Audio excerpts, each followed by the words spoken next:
안녕하십니까. 정동수TV 용문정사 정동수입니다. 나는 대한민국 2020년 4월 총선이라고 그러죠. 그래서 이것 때문에 굉장히 날카롭고 그럴 건데 이번에 많은 기회가 뭐 이렇게 오고 가고 할 겁니다. 그래서 근데 지금 가장 불리한 사람들이 누구냐? 개띠나 돼지띠들이 굉장히 불리할 수가 있어요.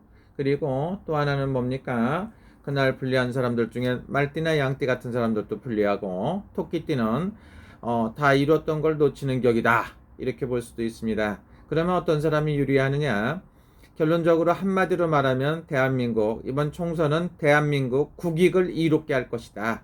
그래서 변화무쌍할 것이다, 이렇게 봅니다. 그래서 한마디로 말하면 대한민국한테는 좋아지는 경우가 생길 것이고, 올해 6개월 동안은 파란만장할 것이다, 이렇게 볼 수가 있습니다. 그래서 내년까지가 대한민국 아시아가 삼재팔년이라고 그랬죠. 그래서 2019년부터 2020년, 2021년까지가 아시아의 삼재팔란이다. 내가 그래서 2018년부터 계속 얘기를 하죠. 안 좋다고. 2018년에도 안 좋고 대한민국이 19년에도 이렇게 안 좋았습니다. 그러면 2020년은 어떨 것인가? 올해는 말 그대로 굉장히 힘들고 어렵고 고전을 면치 못하고 있습니다. 그런데 이번 선거가 기회로 해서 운세가 바뀌는 격이다, 이렇게 생각하시면 좋습니다. 그리고 만약에 안 되는 걸 된다고 하면 그것도 이상한 거죠. 그런데 대한민국은 좋아지기 위해서 이번 총선을 치르는 거고, 결과는 굉장히 좋아지지 않나, 이런 생각이 들어요. 음지가 양지된다고 그랬죠. 양지가 음지되고, 그리고 지금 박빙의 선수들이 있습니다. 아주 이렇게 말도 잘하는 사람들도 있고, 거짓말 잘하는 사람들이 이번엔 패하게끔 돼 있어요.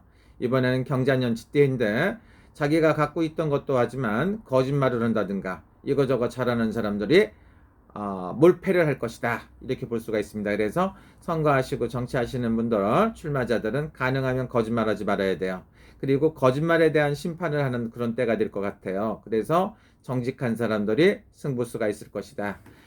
그리고 당선됐다고 하더라도 그 중에서 10% 정도가 다시 당선되고서도 다시 또 이렇게 곤란한 입장에 처해갖고 재판이라든가라고 무효되는 표가 상당히 많을 것 같아요. 그래서 우리나라 국회의원이 300명이죠.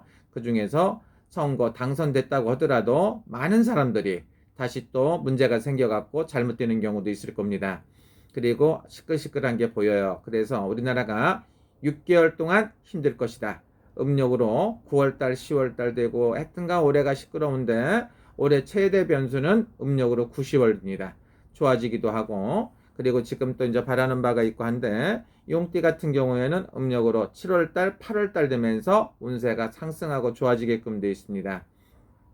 그리고 대한민국이 2019년, 20년, 2018년부터 재판이 끊일 새가 없어요. 너무 법을 좋아하면 법으로 망하게끔 돼 있어요. 너무 법을 좋아해. 그래서 무슨 뭐 하여튼간 말만 꺼내면 재판하고 잡아놓고 구속시키고 막 시끄럽고 아주 하루도 쉴 새 없어요. 근데 그게 사실적으로 진짜 진실된 재판인가 보면 법조계가 아주 힘들고 어렵죠. 그래서 내가 봤을 때 법조계가 진짜 올바른 일을 하는가 봤더니 그렇지가 않아요. 그래서 한 50% 정도는 문제가 많은 이렇게 재판으로 인해서 시끄러워지는 것도 많고 그렇습니다. 그래서 올해 안에 결판을 내야 된다고 봅니다. 그래서 올 내년에 굉장히 변수가 있을 것이다. 4월 15일 총선은 우리나라한테는 굉장히 이로울 것이다. 굉장히 뭐 다 됐다고 생각했던 사람들도 당락이 거꾸로 결정이 되는 경우도 있습니다. 그러면 4월 15일하고 16일 날 닭띠 같은 경우에는 오히려 이롭게 볼 수가 있어요. 닭띠는 이롭다고 봐요. 원숭이띠도 이로울 수가 있습니다. 그러면 안 좋은 사람들이 누구냐? 말띠나 양띠는 깜짝 놀라는 경우도 있고, 정치에, 그 다음에 뱀띠들 불리하다고 볼 수가 있어요. 토끼띠는